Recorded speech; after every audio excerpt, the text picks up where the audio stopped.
Straight of Hormuz में कशीदगी बढ़ने लगी है। हो क्या रहा है कि ईरानी फौज ने 3 बहरी जहाज़ों पर हमला किया और उन 3 में से फिर 2 पर कब्जा कर लिया।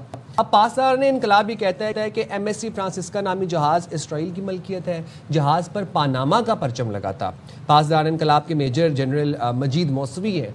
वो ये खबरदार करते हैं कि दुश्मनों के खिलाफ हमारी जंगी तैयारी उरूज पर है।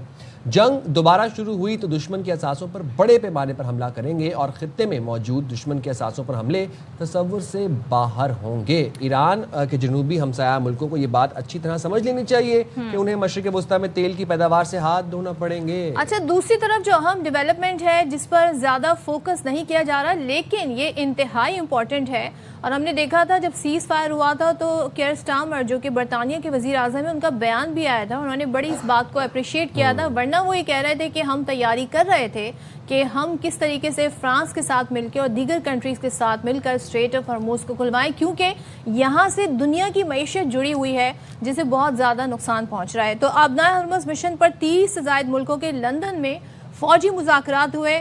एंड नॉट टू फॉरगेट कि वाशिंगटन इसमें इंक्लूडेड नहीं है, क्योंकि डोनाल्ड ट्रंप ने जो कहते हैं ना अपने दोस्तों को अपना दुश्मन बना लिया। उन्होंने नेटो अलाइज को बुज़दिल कहा, उन्होंने नेटो को टाइगर पेपर कहा, तो उसके बाद वो क्या एक्सपेक्ट कर सकते हैं। तो 2 रोज़ा इजलास में नेविगेशन के तहफ़्फ़ुज़ के लिए मुश्तरका हिकमत अमली तैयार की जाएगी। बरतानवी वज़ीर दिफ़ा का कहना है सिफारती इत्तेफाक को अमली मनसूबे में बदलना हदफ है और मुस्तकिल जंग बंदी की हिमायत के लिए लाहे अमल तैयार करना है। नई फौजी डिवीज़न फ्रांस ने कायम कर दी है। मैक्रोन, केयर स्टार्मर और यूरोपियन यूनियन के जो सदर हैं वो काफ़ी ज़्यादा हमें इस हवाले से वोकल नज़र आते हैं। अच्छा जी, फिर अब जब हम स्ट्रेट ऑफ होर्मुज़ की बात कर ही रहे हैं तो आपको याद होगा कि अमेरिका ने एक जहाज़ इंटरसेप्ट किया था और उसको बारे में ये कहा जा रहा था कि ये तो चाइना से कोई तोहफे आ रहे थे ईरान के लिए।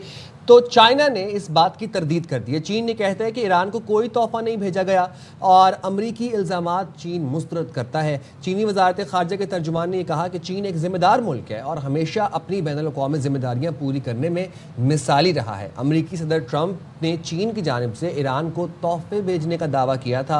अक़वाम मुत्तहिदा के लिए साबिक अमरीकी सफ़ीर निकी हेली ने भी इल्ज़ाम लगाया था कि पकड़े गए जहाज़ पर मिसाइलों के लिए कीमियाई मवाद मौजूद था।